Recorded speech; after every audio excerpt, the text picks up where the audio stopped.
país sin cine es como una familia sin álbum de fotografía.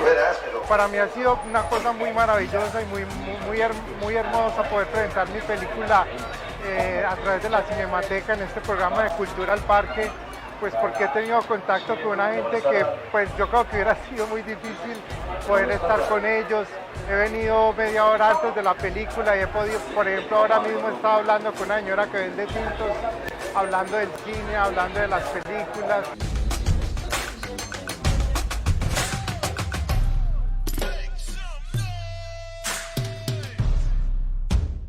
Yo creo que la posibilidad de que la película sea vista de manera itinerante por la ciudad es la única posibilidad que tenemos nosotros los directores de que la película tenga como un diálogo profundo y real con el espacio donde se hizo.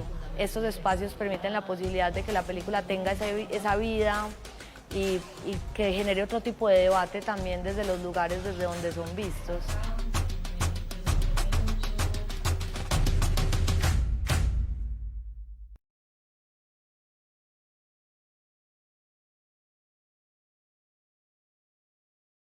Cinemateca de Medellín, bienvenidos a este evento especial. Gracias por estar conectados aquí con nosotros.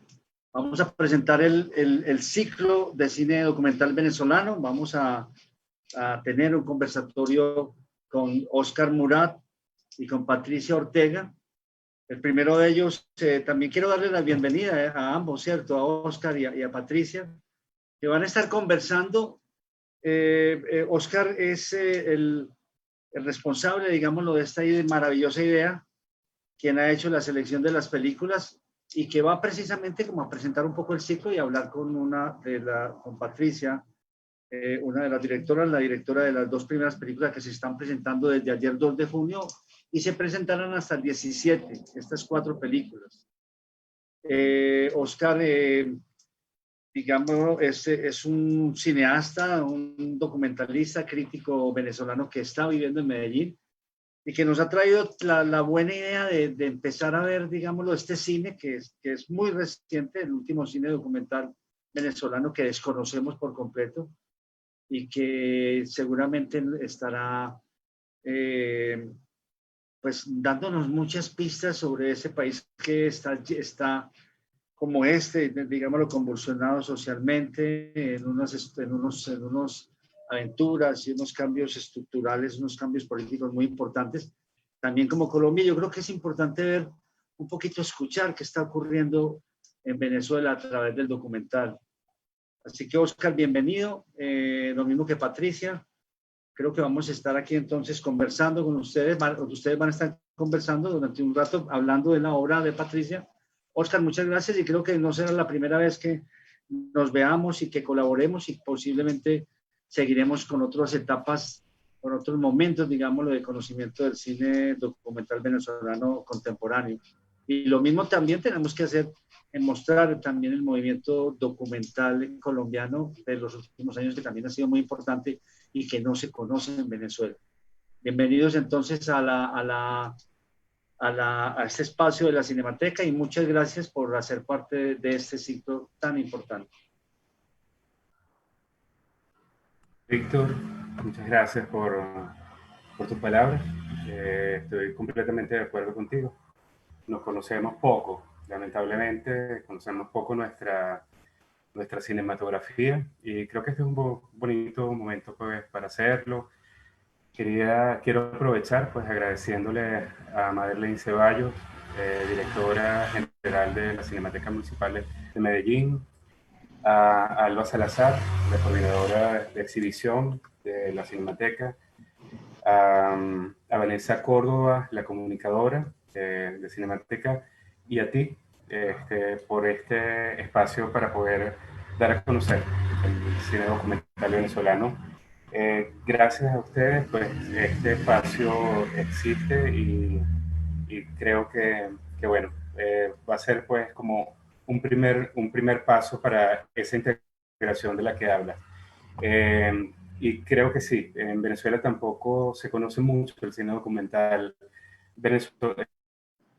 colombiano. Se conoce quizás lo más referencial. Yo conversaba contigo en estos días que, bueno, conocíamos evidentemente pues la obra de Marta Rodríguez, que es un referente no solo para Venezuela, sino para América Latina, y bueno, algún que otro documentalista colombiano, pero no a profundidad. Y yo creo que eso hay que salvarlo. Y este espacio pues, de integración lo podemos hacer con la Cinemateca Nacional de Venezuela, que actualmente la preside Vladimir Sosa Sarabia, con quien conversé en estos días y bueno, tiene la disposición. Entonces, bueno, gracias Víctor. Bueno, gracias también a las personas que están conectadas y a los usuarios y usuarias de esta plataforma de la Cinemateca Municipal de Medellín, por estar acá, por acompañarnos, por interesarse en el cine documental venezolano y, bueno, interesarse también en la obra de Patricia Ortega. Bueno, quiero presentar a Patricia. Patricia, puede prender el micrófono y la cámara. Hola Patricia. Hola. ¿Cómo estás? Muy bien. Bueno, Patricia nos acompaña hoy desde Buenos Aires, así como yo y bueno, muchos venezolanos, miles de venezolanos, pues estamos regados por el mundo. Ya Colombia pues sabe un poco de nuestros pesares y también de nuestras alegrías, porque a pesar de todo, a pesar de esta circunstancia, también esto nos ha permitido conocer más a nuestro continente, conocer más América Latina. Y esta migración también ha servido para la integración, ¿no?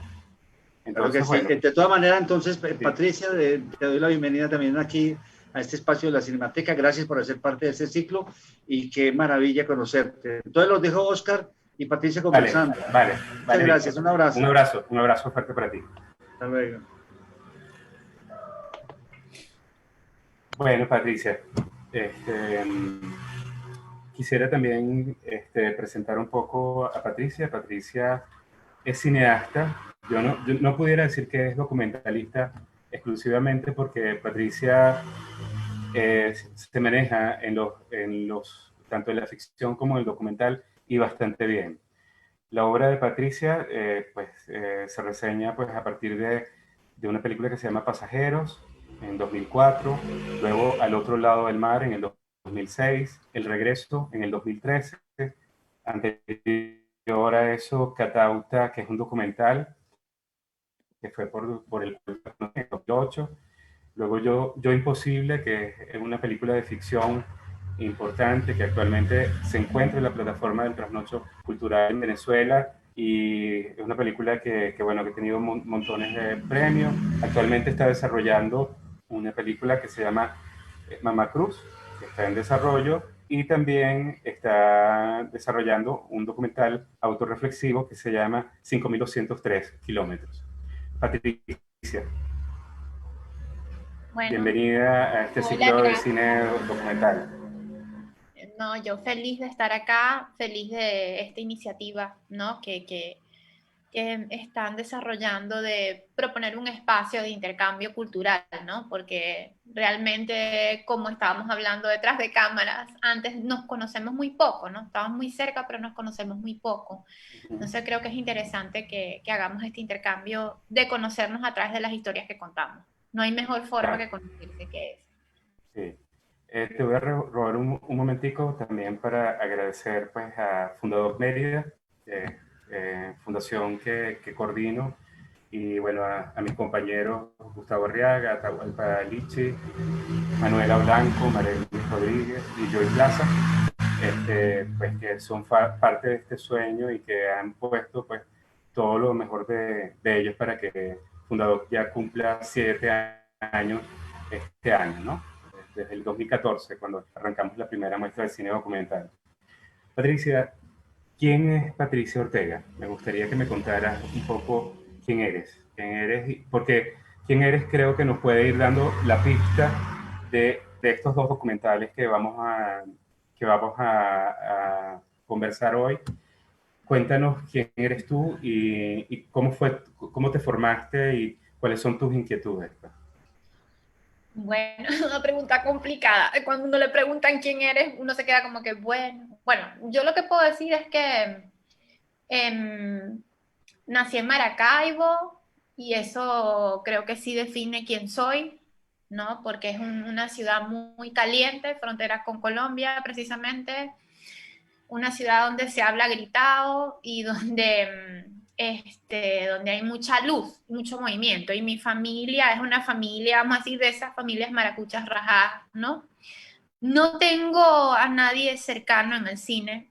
O sea, lo que sí es que mi mamá siempre le gustó ver películas y bueno, no, el único entretenimiento, o yo creo que el entretenimiento más barato para ella era alquilarnos películas y yo recuerdo esos maratones de películas los fines de semana, ¿no? Y para mí el cine, yo siempre he sido como cinéfila, sin saberlo, sin saber que existía la palabra cinéfila, el ver películas siempre ha sido mi hobby, mi mejor diversión, el mejor entretenimiento. O sea, yo siempre y desde chiquita hasta ahora, siempre prefiero ver una película a hacer cualquier cosa. Puedo ver 3 películas diarias, es más, veo una película todos los días, es como, es, es algo que me encanta hacer, no solamente desde el punto de vista profesional, no, porque me gusta, porque es una de las cosas que más disfruto en el mundo, ¿no? Y yo creo que me conecté con el cine desde allí, desde pequeña, como espectadora, como alguien que le gustaba ver cosas raras, experimentar, buscar, me gustaba mucho sentir, ¿no? A través de la pantalla. Era también como una forma de salir, de ver cosas que no estaban a mi alrededor. Y ya después, cuando yo estudié en la universidad, yo pensaba que yo iba a ser periodista, estaba convencida de que yo iba a ser periodista, pero cuando empecé a estudiar periodismo me di cuenta que no me gustaba y que yo no servía para eso. O sea, como que me gusta mucho investigar y escribí también mucho desde pequeña, pero eso de estar con un micrófono narrando, no quería contar historias, pero no así. Y cuando empecé a estudiar fotografía fija, en una escuela que quedaba en el centro de Maracaibo, me empecé a dar cuenta que eso me gustaba más y que eso de narrar con las imágenes se parecía más a mí o era mucho más fácil para mí contar desde allí. Y cuando empecé a explorar con el audiovisual fue, bueno, yo recuerdo que todas las materias de comunicación social, yo siempre tenía como una excusa para hacer otra cosa. Me pedían un reportaje y yo hacía otra cosa. O sea, siempre hacía una cosa diferente, pues no me gustaba hacer reportajes. Y recuerdo que de ahí salió Sueños de Hansen, que fue lo primero que yo hice. De hecho, lo hice en Super 16 milímetros. Y allí me di cuenta que eso era lo que yo quería hacer, que yo quería contar historias, pero a través del audiovisual. Y bueno, me empeciné en eso y logré estudiar en la Escuela de Cuba, logré becas. Bueno, pues mi familia sí nunca ha tenido dinero como para pagarme nada, pero me apoyaron mucho y con esas becas pude empezar a profundizar en eso. Y bueno, a partir de allí he seguido empecinada hasta el día de hoy en contar historias, ¿no? En audiovisual, en cualquier formato, no solamente cine, en el formato que tenga a la mano. ¿Y cuáles tú sientes que son tus influencias cinematográficas? O sea, es decir, a nivel documental, porque bueno, vamos a hablar de tu faceta documental. ¿Quién sientes tú que de alguna manera te movió, te tocó? La primera vez que viste un documental que tú sentiste, esta es una manera de contar que me interesa a mí. Pues mira, yo recuerdo que en la escuela de cine teníamos San Antonio de los Baños. en San Antonio de los Baños, en Cuba, teníamos un profesor que tenía como un cineclub que se llamaba Los Raros y los Malditos, ¿no? Y nos pasaba cine experimental, nos pasaba mucho cine poético y empezamos a ver documentales experimentales, ¿no? Recuerdo que pude ver la película de Agnes Barda, Los cosechadores y las cosechadoras, y eso me impactó. Sobre todo la secuencia, hay una secuencia donde están las espigadoras contando cómo trabajaban y de ese acto de recoger hay un corte y te vas a la ciudad, a la gente recogiendo basura y hay como un rap. Y luego ves a la misma Agnes Varda filmándose a sí misma con una cámara nueva de video y reflexionando sobre sí misma y sobre la vejez. Y me encantó porque era la primera vez que yo veía a la misma directora involucrándose con el relato y haciendo una reflexión, incluso paréntesis dentro del relato, con un montaje diferente, con una combinación de recursos. Y recuerdo que ese fue el primer documental que me impactó, ese documental de Agnes Varda. A partir de allí, me encanta, por ejemplo, Naomi Kawase, es una directora que también me gusta mucho, que hace cine autorreferencial. Y me encantan las películas o el cine que más me llama es el cine híbrido, ese cine que combina ficción con documental, que juega con las fronteras, con la poesía, que experimenta. Y creo que esa ha sido como la influencia más grande, ¿no? Como que me gusta experimentar. Cuando hago ficción me gusta experimentar con el documental y cuando hago documental me gusta experimentar con la ficción y se me mezcla. Realmente los dos géneros se me mezclan en todo lo que hago, ¿no? Creo que la decisión de que sea ficción o documental a veces tiene que ver con la historia, con lo que la historia necesita y ya, pues, yo creo que la historia misma pide eso, ¿no? Que sea ficción o documental, pero sí me gustan mucho más los documentales que son experimentales, que rompen como la norma de lo convencional. No siempre se puede hacer un documental así, pero cada vez que puedo trato de experimentar. ¿Y cómo decides si una película es documental o ficción? ¿Me oyes? ¿Me oyes bien? Sí, te escucho, te escucho. ¿Cómo decides si una historia que te toca, por ejemplo, creo que pudiéramos empezar a hablar de ausencias, ¿no? Uh-huh. Ausencias es un relato bastante duro, bastante conmovedor, hecho en blanco y negro sobre unas madres que perdieron a sus hijos por desgracia de una operación, de lo que se llamó la Operación de Liberación del Pueblo. Y bueno, en algún momento, primero, cómo llega Patricia a esa historia, ¿verdad? Y cómo decides que eso sea un documental. Bueno, recuerdo que nosotros estábamos haciendo un trabajo de investigación sobre otro tema en una institución que se llama la Red por la Paz y la Justicia, que queda en Caracas. Y hicimos como muy buena amistad con las personas que trabajan allí. Y una de ellas me dijo, ¿sabes que se cumple un año de la muerte de 12 muchachos en Barlovento? Y yo no sabía nada de esa masacre, no tenía ni idea, o sea, tenía el conocimiento de las OLP, por supuesto, pero las OLP han sido responsables de tantas muertes que, por ejemplo, en mi caso no conocía el caso específico. Gracias a este encuentro pude conocer esa historia y me preguntaron, ¿te gustaría hacer algo sobre eso? Porque nosotros queremos hacer algo, nosotros queremos hablar a un año de la muerte de estos chicos, queremos hablar sobre esto. Y bueno, nos creemos que tú puedes hacerlo. Y yo les dije, pues claro que quiero, ¿no? Y para mí no me dijeron que tenía que ser un documental, pero inmediatamente yo dije, esto es un relato de emergencia. ¿Por qué de emergencia? Primero, porque hay muy poca información. Segundo, porque había una necesidad de conocer esa historia, ¿no? Que 12 chicos que aparecen en una fosa común. Y también había una necesidad de que se viera el rostro de sus madres, que realmente fueron las que responsables, las que lograron que aparecieran, porque estuvieron realmente un año luchando para eso, ¿no?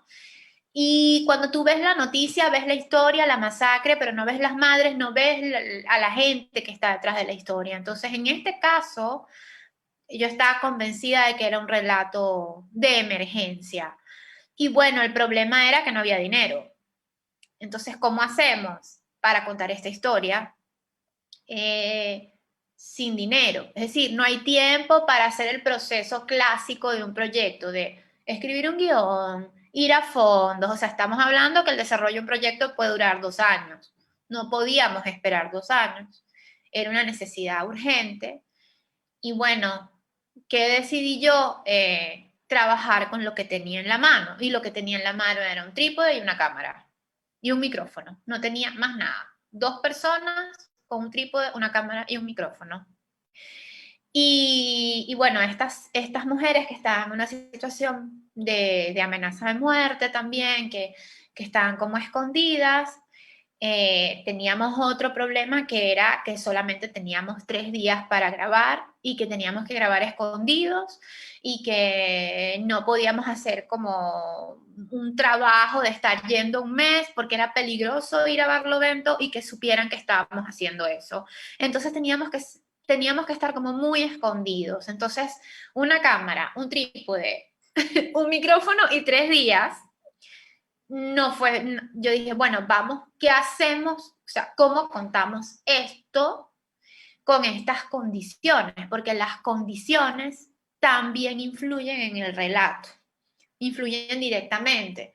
Pues yo lo que quise hacer fue como un encuentro, como una conversación muy franca entre estas 12 mujeres, que ellas realmente contaran, yo ni siquiera les hacía preguntas, fueron 2 reuniones donde estaban todas unidas y yo les pedí simplemente que me contaran y no les dije más nada. Y ellas empezaron a drenar todo ese dolor, que fue muy duro de filmar, muy duro, porque lloraron, porque se desahogaron y toda esa emoción uno la tiene adentro. Entonces fue el compromiso de grabar ese desahogo y luego irlo tejiendo, como reconstruyendo el relato con algunas imágenes de archivo y con imágenes de ese pueblo y de los lugares donde esos chicos, por los lugares donde ellos caminaban o donde jugaban pelota o donde se sentaban a conversar, por eso se llama Ausencias. El parque, la plaza, todas esas calles, yo les pregunté, ¿por dónde se mantenían ellos? Por aquí, por aquí. Entonces, todos esos espacios son los espacios que están ahí, los espacios que ellos habitaban cuando estaban vivos.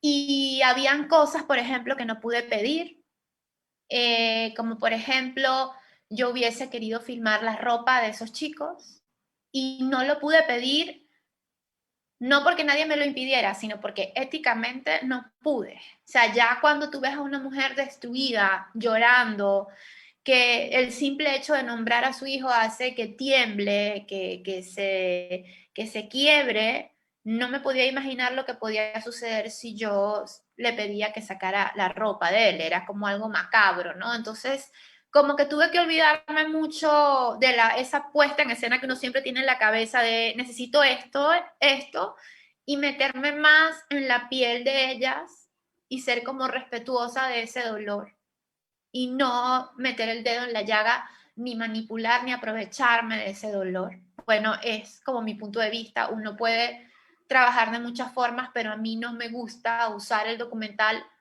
ni para manipular, ni para abusar de ese personaje que está allí con el corazón abierto, y si pone el corazón en mis manos, yo tengo que aceptar la responsabilidad de que tengo en mis manos ese corazón, ¿no? Y tengo que tratarlo bien, no puedo abusar de eso. Hay un poder que uno tiene como documentalista que es muy fuerte, y bueno, tú puedes destruir a la persona que tienes enfrente, ¿no? Entonces, como que con todo eso fueron como las herramientas y el punto de vista que tomé para hacer el docu, que para mí es un documental de emergencia, de testimonio y como un documental de vamos a visibilizar lo que no se sabe, ¿ok? Lo que no se ve en la noticia, que son las madres y su dolor, y reconstruir el relato desde el punto de vista de ellas, no desde la noticia, o desde los políticos, o desde los militares, sino que ellas mismas reconstruyeran lo que pasó desde sus vivencias o desde su emoción. Entonces, creo que todo eso fue lo que condicionó que Ausencia fuese como es. Sí, yo no sé si es la señora de la red de apoyo, Patricia, que en algún momento dice que es importante que las víctimas no sean números, sino que Exactamente. sean rostros. Sí, porque suele pasar, uno dice, bueno, mataron a tantas personas en tal lugar, ¿no? Entonces uno, bueno, es un número, pero ahí no está que era el primo de alguien, el hijo de alguien, el muchacho que era buena persona con su abuela, y así, ¿no? O sea, todo ese ser humano, ¿no?, es olvidado y simplemente colocado en un número, ¿no? Entonces creo que Ausencias le devuelve el rostro a estos muchachos. Hay un recurso que tú usas que me gusta mucho, Patricia, que es el recurso de los álbumes familiares. Cuéntame un poco de cómo pensaste en él. Porque yo creo que el álbum familiar, en todas las casas hay un álbum familiar. Hay unos que son más lujosos, otros no, hay otros que son como más, pero uno siempre guarda fotos de la familia, y la forma en que están guardadas las fotos de la familia para mí habla mucho de las conexiones, de la intimidad, ¿no? Yo creo que si hay algo que uno atesora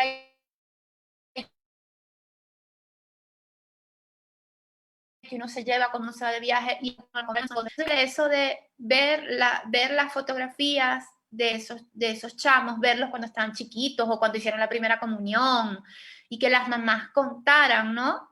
Nos ayudaba a transportarnos a esa familia y a verlos como a nosotros mismos, que también hicimos la primera comunión, que también fuimos chiquitos, que también nos partieron la torta del cumpleaños, y eso, verlos como personas, porque creo que hay un problema cuando ocurre una masacre o cuando, por ejemplo, lo que está pasando en este momento en Colombia, que cuando vemos mataron a tantas personas, hubo tantos heridos, es algo como fugaz, se da el número y ya, y muchas veces incluso se habla de esas personas, se dice quién se cree que son, o por ejemplo en el caso de estos chamos, habrán quien dicen, no, esos eran unos malandros, o quizás quiénes eran, pero nadie sabe quiénes son realmente, nadie sabe, o pareciera que a nadie le importara, ¿no? Pareciera que no importara quién es el muerto, y no puede ser que no nos importe, que es algo tan duro además. O sea, no puede ser que acumulemos muertos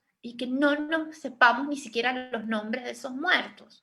Entonces, para mí era muy importante el álbum y la mamá o la abuela contando lo que estaba allí en ese álbum, porque nos transportaba a esa persona como un ser humano, a su infancia y a lo que era cuando estaba vivo, ¿no? Y no que recordáramos el cadáver, que es que aparecieron en una fosa común, sino que supiéramos quién era cuando estaba vivo. Eso es muy, muy, muy importante. Patricia, también la decisión de hacer el documental en blanco y negro, ¿viene de un principio o es ya posterior? O sea, cuando estás postproduciendo el documental, ¿decides hacerlo? ¿O ya tú, cuando empezaste a ver las imágenes, dijiste, bueno, esto creo que es más interesante en blanco y negro? No, fue en postproducción. Porque en postproducción nos dimos cuenta algo que sucedió en el rodaje, que era la condición lumínica, o sea, la atmósfera que había en las casas, y que, bueno, sí, de manera intuitiva, porque fue muy intuitiva la filmación, había un juego con la luz o habían zonas sobreexpuestas, y me di cuenta que esa luz o ese claro oscuro ayudaba a elevar el tono de la historia hacia un lugar más emocional o más sensorial. Sentía que ese recurso ayudaba a entrar como en una dimensión también que lo alejara del amarillismo, o que lo alejara incluso de la realidad, porque es que como todo está hablado en recuerdo, o sea, todo es un relato del recuerdo, de cómo ellas recuerdan lo que sucedió, y el recuerdo está inundado de emoción, de dolor. Entonces, el recurso del blanco y negro me ayudó. Además, ellas estaban vestidas como de muchos colores, y cuando hicimos la prueba del blanco y negro, nos dimos cuenta que el blanco y negro nos ayudaba a enfocarnos en ellas sin tener como distracciones de contrastes y de texturas, y que nos ayudaba además a potenciar el juego con la luz, la atmósfera que teníamos de luz. Entonces fue como una decisión en postproducción, que el montaje fue muy, muy difícil, fue un montaje en el que nos tardamos muchísimo, porque teníamos mucho material, hasta que por fin logramos encontrar como el tono que el documental necesitaba. Sí, yo creo que es una decisión bien acertada, y todo eso que dices de la atmósfera lo saca uno de alguna manera de la realidad cotidiana y te coloca pues en una realidad un poco extra cotidiana de ese recuerdo de las madres.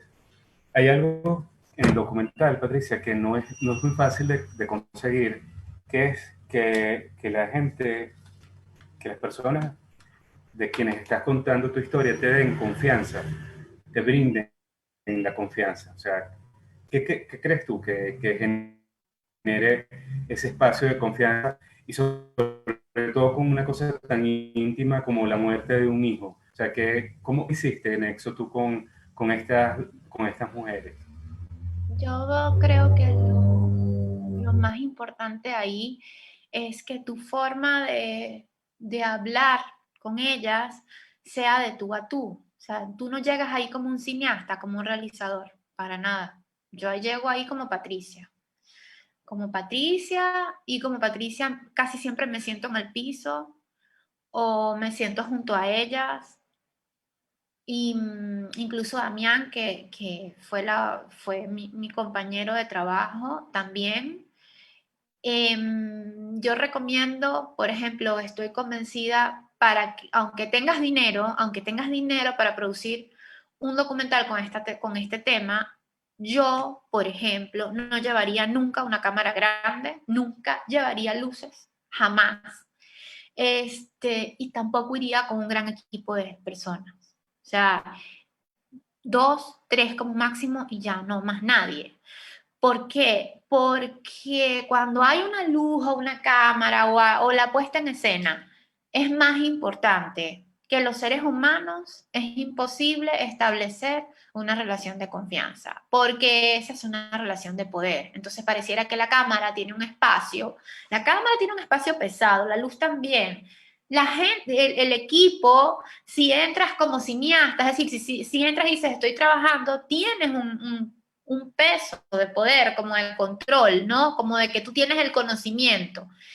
En cambio, si tú llegas a conversar simplemente y ni siquiera sacas la cámara de una vez, porque pasa eso, conversamos y la cámara aparece después, a veces aparece y no se dan cuenta que aparece. Así de simple. O sea, yo no llego y pongo la cámara, no, llego yo, nos tomamos un café, hablamos. También llegué con la gente de la red de apoyo que las conocía, entonces estaba esa confianza de que, bueno, ella es Patricia y viene a hacer este trabajo, y lo primero es, bueno, vamos a conocernos, quiénes son, bueno, vamos a conocer, vamos a hablar, nos tomamos un café, nos comemos algo, un pancito dulce, ¿verdad? Y después de eso empezamos a conversar, pero cuando empezamos a conversar, tú no la apuntas con la cámara de una vez, o por lo menos yo no. Empezamos a conversar y hay una cosa que Damián y yo tenemos como mucha intimidad para trabajar a dúo, que ya lo hemos hecho varias veces. Comenzamos con La T Invisible, después nos pasó con Ausencias y ahora repetimos con el documental que hicimos aquí en Buenos Aires, de trabajar solamente los dos. Y hay como un lenguaje de miradas, ¿no? De decirse cosas con la mirada, de hacerse un gesto y saber que uno poquito a poco se puede poner acá con la cámara con un lado, como que uno no se siente, y el micrófono se mete por allá para que no se sienta. Y entonces uno va ahí como bailando con el espacio. Si se te acaba la batería, lo dices. Bueno, si estás a veces es difícil porque tratábamos de tener varias baterías, pues se acababa y era cómo cambio la batería sin causar aquí un desequilibrio de la energía, Porque cuando tú estás confesándole algo a otra persona, tú le dices, ya va, corta, que es que la batería se acabó. No, ya va, que se me salió el foco la cámara. Tú no puedes decir eso. No puedes hacerlo.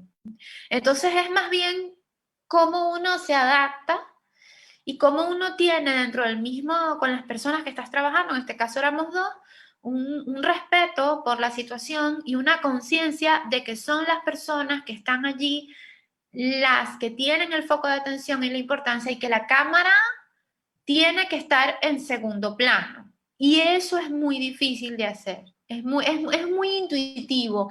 Por eso hay una cosa que yo amo del documental, más que de la ficción, que es que el documental te permite, en algunos momentos, por lo menos a mí me pasa, permite que la cámara se convierta como en una extensión de tu cuerpo y de ti mismo. Entonces, si tú mismo estás, cuando tú mismo haces la cámara, y me pasa en los 3 documentales, yo hice cámara la mayoría del tiempo. Entonces, cuando agarro la cámara, es como si la cámara fuese parte de mi cuerpo también, y por eso es muy intuitivo, porque a veces la mueves o miras y no estás del todo planificando lo que estás haciendo, ¿no? Sino que vas haciendo lo que vas sintiendo, conectando, y para eso tienes que conectarte mucho con la persona que está hablando, muchísimo. No puedes estar simplemente escuchando y pensar, ahora hago un plano medio. No, no, no, no. Tú estás ahí y la cámara es una extensión de ti, ¿no? Por eso es tan difícil, porque tienes que estar pendiente de lo técnico, pero al mismo tiempo respondiendo a lo que el ser humano que tienes enfrente te pide, que es atención, que es que hables, que es que estés presente en esa conversación, no porque la estás grabando, sino porque estás presente allí, no porque estás allí hablando con esa persona. Entonces, es una conexión con el ser humano, con esa persona que te está contando. Voy a hacer como un inciso, Patricia, para leer algunos comentarios. Estefanía Flores Zapata dice: muy importante este ciclo de cine venezolano en Medellín, un mecanismo de integración y reconocimiento cultural para una ciudad receptora de migración venezolana como Medellín, como para los venezolanos que residen en este país. Comenta Madeleine Ceballos: gracias Patricia y gracias Oscar por permitirnos conocer el cine venezolano. Saludos. Pregunta del Club de Lectura de Mujeres, Patricia, si pudiste proyectar este documental. Ahora me contestas. Sí, y comenta Romina de Ruggeris. Sí, te oigo. No, que el documental, Hola. cuando estuvo listo, nosotros a través de la red de la Paz y la Justicia se lo entregamos a las mujeres, y claro, no pudimos hacer como una presentación oficial, pero sí entre ellas mismas lo distribuyeron, lo vieron, se lo pasaron, porque bueno, muchas de ellas todavía tenían miedo, ¿no? De hacer como público el hecho de que se estaba haciendo este trabajo, pero nosotros se los dimos y se hizo como una especie de distribución comunitaria, ¿no? De un poco de gente reunida en esta casa, y ahí se veía, y después se veía en otra casa, y después se veía en otra casa, y así de casa en casa se fue viendo el documental en Barlovento. Pero qué chévere. Qué chévere. Bueno, te decía que comenta Romina Ruggeris: Patricia, tu sensibilidad por darle visibilidad a historias que están escondidas es un don y un talento que has desarrollado. Te felicito por tu trayectoria, Romina Ruggeris. Patricia, me gustaría que invitáramos a las personas que están conectadas a hacer preguntas, pero inmediatamente vamos a pasar a hablar de La Letra Invisible. Estamos...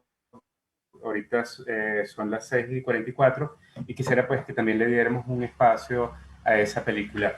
Yo veo en el cine de Patricia Ortega, yo no sé si me equivoco, Patricia, como dos vertientes, ¿no? Tu preocupación por lo social, que la veo en películas como El Regreso y películas que tienen que ver y como Ausencias, pero también hay una preocupación por el individuo, por el cuerpo y por la no definición, digamos, del individuo, de un poco pues del género no binario o lo no convencionalmente masculino o femenino. ¿Por qué? O sea, ¿qué conecta a Patricia Ortega con esta expresión humana? Bueno, yo creo que mi propio cuerpo, porque quizás vengo de una familia donde, bueno, una familia convencional y bueno, estudié en un colegio de monjas y yo no sé por qué, no, de verdad que no sé por qué, porque mi hermano es totalmente opuesto a mí. Mi hermano incluso quería ser militar, te puedes imaginar. O sea, mi hermano es el que sigue la norma convencional, ¿no? Súper, además, homofóbico y patriarcal. Y yo no soy así, yo sinceramente no sé, o sea, no sé por qué yo siempre estaba peleando con las monjas, y si ellas me decían que hiciera algo, yo no lo hacía.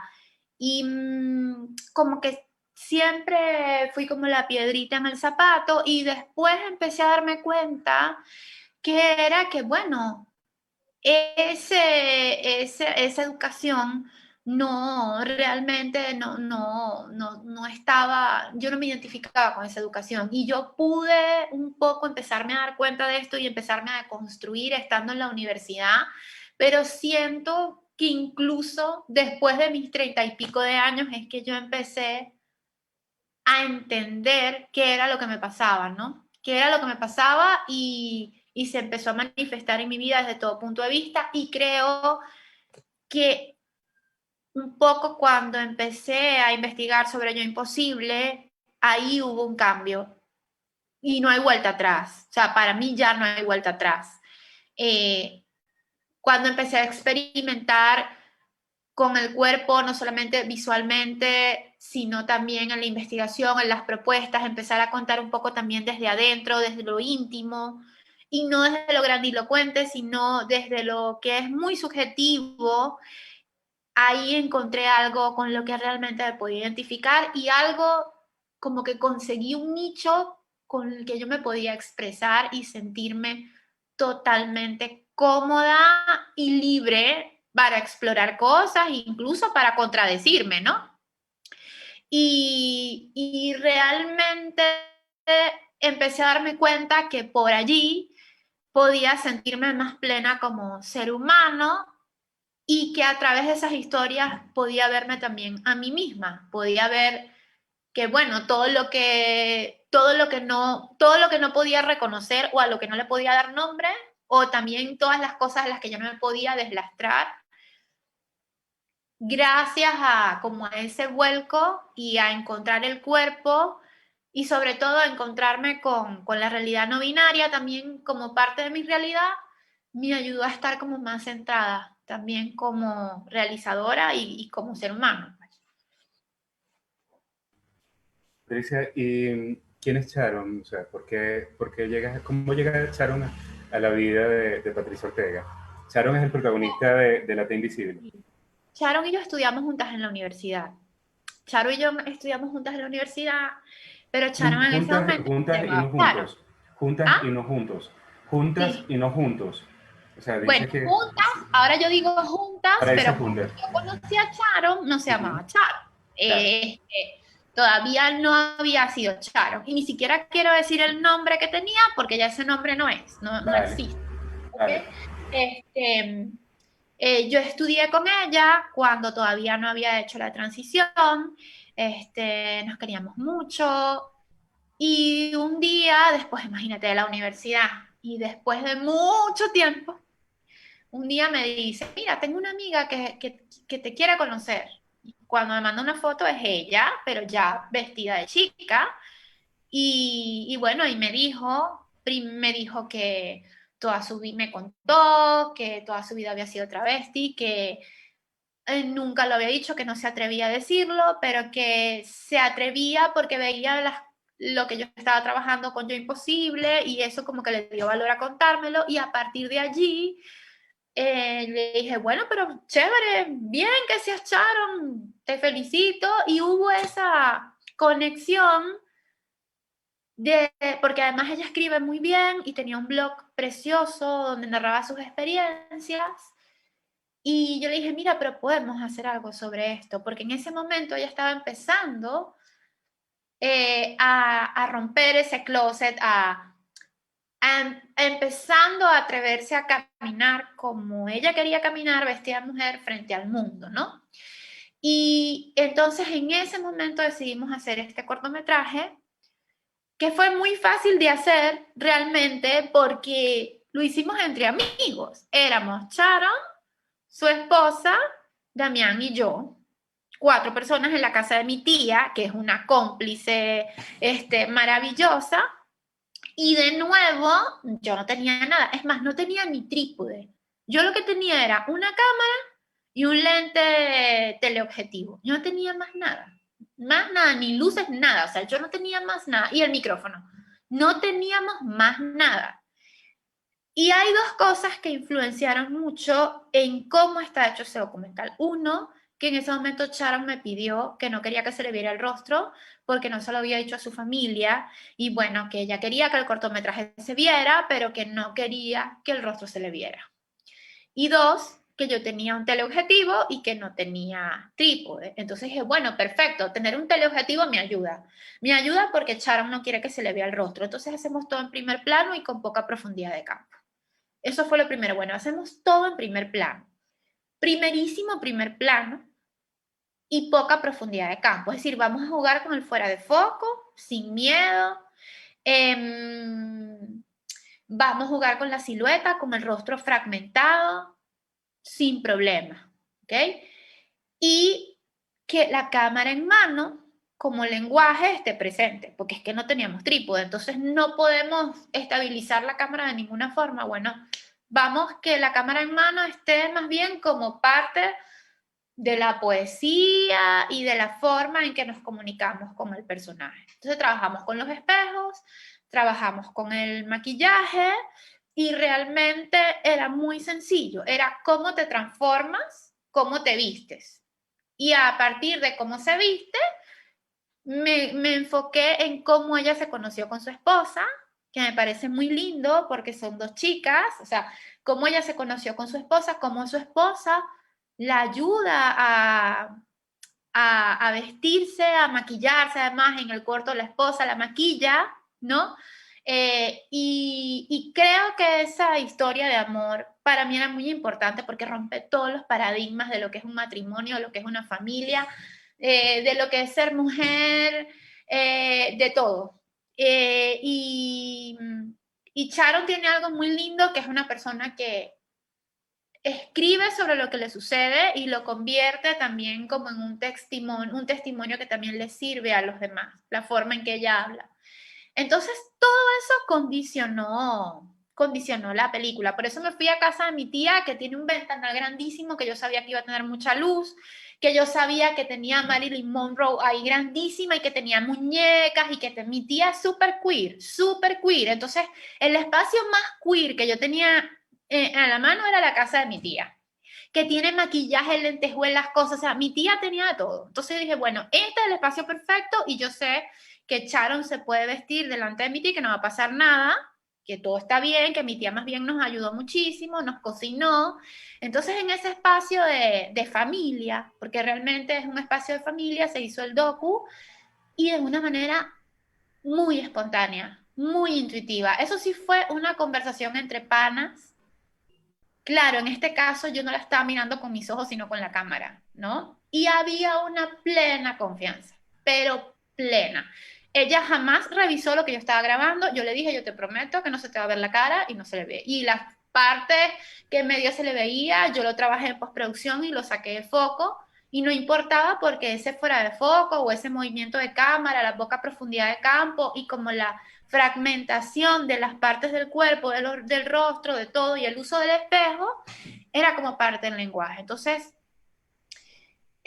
fue muy rico hacer ese corto. Y lo hicimos y lo editamos y no sabíamos qué iba a pasar con eso, porque realmente no sabíamos y para nuestra sorpresa fue a festivales y fue como bien recibido y hasta Sharon lo presentó en Chile y fue como muy gratificante, ¿no? Y fue algo así, hecho así, en familia, realmente fue como muy, muy íntimo. ¿Qué dijo Sharon cuando lo vio? O sea, ¿cuál fue su... A Sharon le encantó. ¿Le gustó? A Sharon le encantó. ¿Su familia lo vio, Patricia? ¿Su familia No vio el sé, yo creo que documental? no. Yo creo No. que no, porque a pesar de que ya parte de su familia lo sabe, cuando yo estrené ese docu en Maracaibo, porque sí lo proyecté en Maracaibo, ella ya se ha ido para Chile y se ha proyectado en otros países, sí ha estado por internet también. Yo me imagino que alguien de su familia lo habrá visto, porque ¿cómo escondes tú algo así? Pero no sé, no se hizo como una presentación especial donde ellos fueran. Pero bueno, Sharon ahora ya es Sharon totalmente, tiene incluso un emprendimiento que se llama Casa de Muñecas, donde ella ayuda a vestirse y a maquillarse a las personas trans y a los travestis que no se atreven. Eh, y tiene como un espacio de militancia y de madurez del cual yo me siento muy orgullosa. Cada vez que la veo me siento orgullosa de ella y yo le digo que tenemos que hacer Casa de Muñecas. O sea, que tenemos que hacer el documental Casa de Muñecas, que tenemos que, y que ese documental tiene que terminar con el matrimonio de ella y de Adri, que se quieren casar en Chile. Y es todo el crecimiento, desde la T invisible a lo que es ahora la T invisible, cuando ella decía que era solo travesti, y ahora que ella dice, no soy travesti, soy trans. No es como todo ese proceso tan complejo de contradicciones, ¿no? De exploración también personal, que me parece muy hermoso. Entonces yo le digo a ella que es que nos debemos hacer casa de muñecas ahora, ¿no? Pero bueno, vamos a ver si eso se da. Sí. Patricia,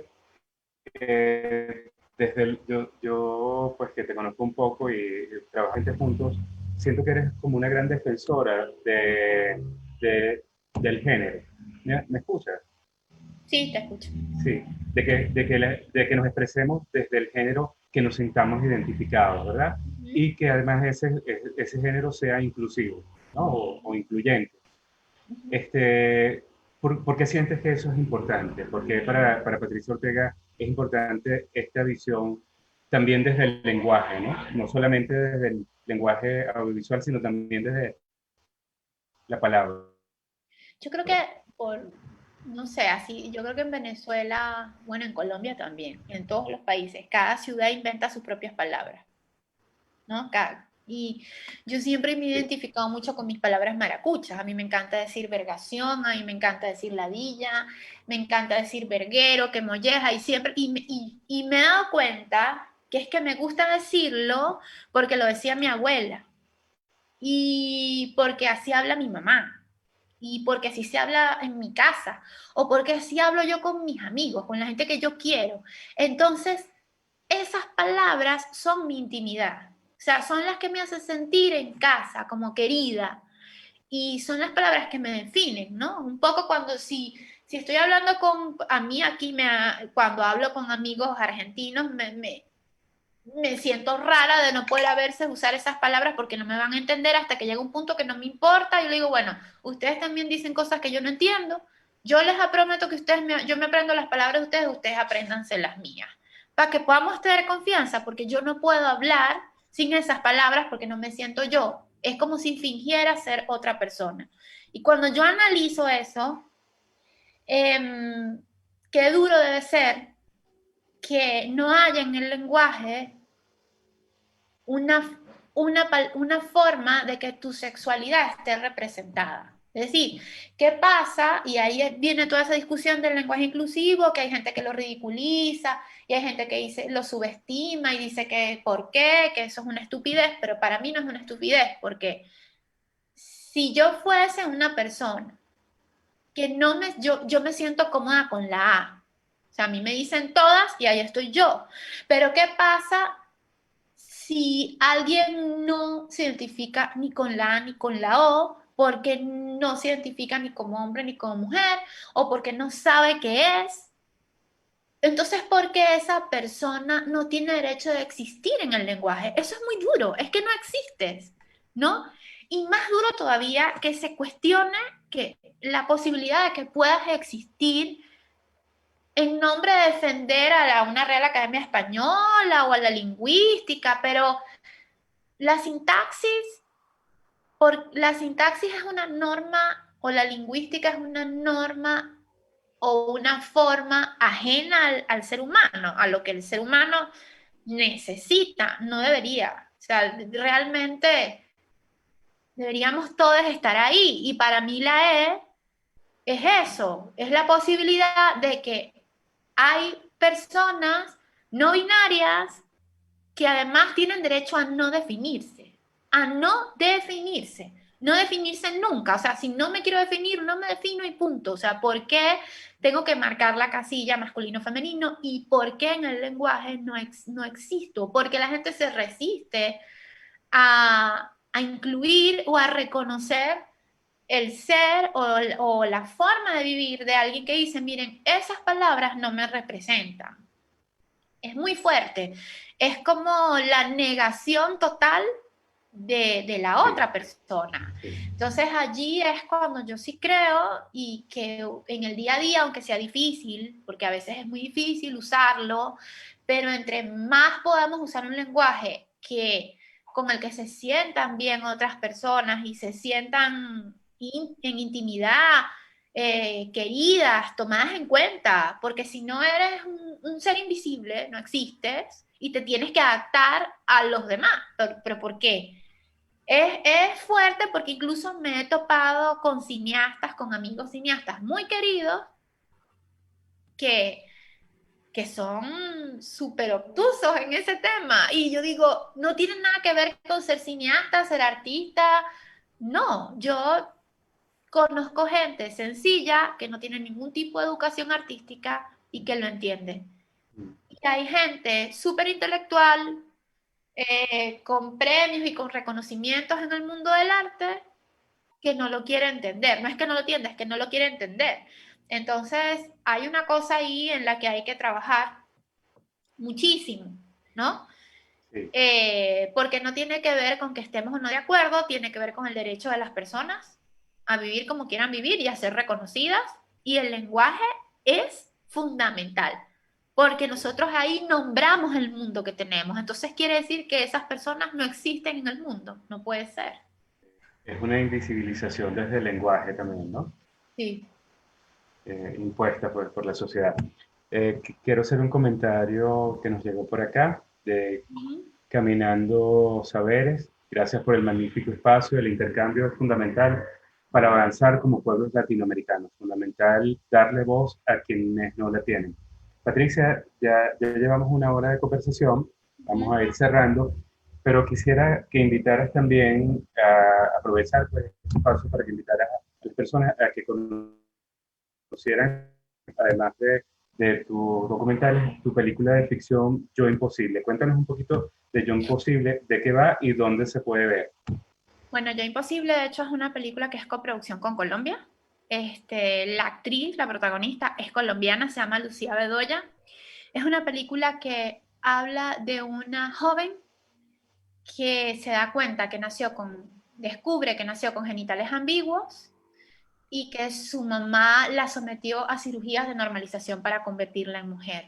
Y a partir de esta revelación empieza a enfrentarse con ese cuerpo, con esa verdad y el desafío de entender quién es y hacia dónde va, ¿no? Es una película que en este momento está en la plataforma del Trasnocho Cultural, www.trasnochocultural.com, disponible para toda Latinoamérica y realmente ahora que estamos compartiendo con Colombia, es una película que realmente se hizo muy de cerca con un equipo colombiano maravilloso, con Antorcha Films, Johnny Hendrix, Laura Barbosa, la música la hizo Álvaro Morales de Colombia, todo el fotógrafo es Mateo Guzmán, también colombiano, que ha sido como muy premiado, y fue un equipo bellísimo. De hecho, tan íntimo fue en el rodaje que no hubo yo recuerdo que yo conocí al fotógrafo y a Lucía, los conocí cuando llegaron a Venezuela. Pero hubo un compromiso tan fuerte por hacer la película que era como si nos hubiésemos conocido de siempre, ¿no? En contradicción con otras personas, como por ejemplo mi montador, al que todavía no conozco en persona, pero que nos hicimos muy amigos y que hicimos un montaje. Todo el mundo habla de la pandemia, la distancia, pero ya en ese momento, con la dura crisis que vivía Venezuela, a mí me tocó hacer el montaje a distancia, ¿no? Entonces hubo un trabajo como muy lindo con Colombia, Así que los invito a que vean esa película porque es una película también de cooperación cultural, pues una película intercultural. Y que creo que esa es la vía para seguir haciendo cine sin importar las coyunturas adversas que nos rodeen. ¿Y por qué invitarías a verla, digo ya como tema, Yo Imposible? O sea, ¿Cómo? ¿por qué invitarías a ver Yo Imposible, pero ya como tema, o sea, como temática que pudiera ver, sentir una persona luego de ver Yo Imposible? O sea, Pues ¿qué crees para que pueda mí, transformar?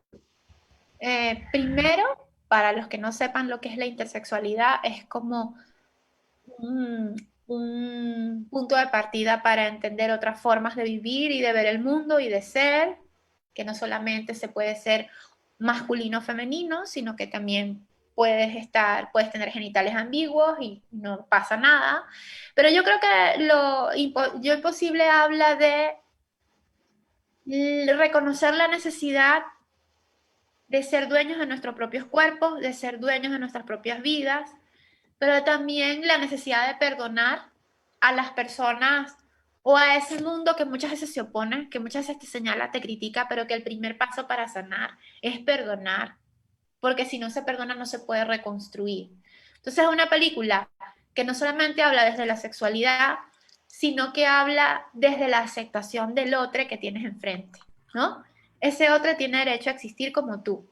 Entonces, para poder convivir todos, primero tenemos que perdonarnos todo lo que tengamos que perdonarnos y luego empezar a construir un camino y un mundo donde todos tengamos un lugar. Entonces, Yo Imposible deja eso en la persona que la ve. Bueno, Patricia, yo te quiero agradecer por ser parte pues, de este ciclo de cine documental venezolano que arrancó ayer pues, con la proyección o con la transmisión de tus películas en la cuenta de Vimeo de la Cinemateca Municipal de Medellín. Y bueno, y que va a seguir hasta el día 17 de este mes. Todos los jueves el próximo jueves eso va a ser a las 10 de la mañana, porque la cineasta vive en España y va a haber como una diferencia allí de tiempo. Y el otro jueves, que es el 17, vamos a conversar con Miguel Guedes ya para cerrar el ciclo. Gracias, Patricia, Bueno, gracias a por esta apertura pues, de contarnos de tu trabajo. Y bueno, quiero agradecer a la Cinemateca Municipal de Medellín, a Madeline Ceballos, a Alba, a, a Vanessa, a Víctor, por todo esto, este bonito esfuerzo que están haciendo para que demos a conocer el cine documental venezolano. Un abrazo a todos, que pasen feliz noche. Chao, Patricia. Chao, buenas noches. Chao.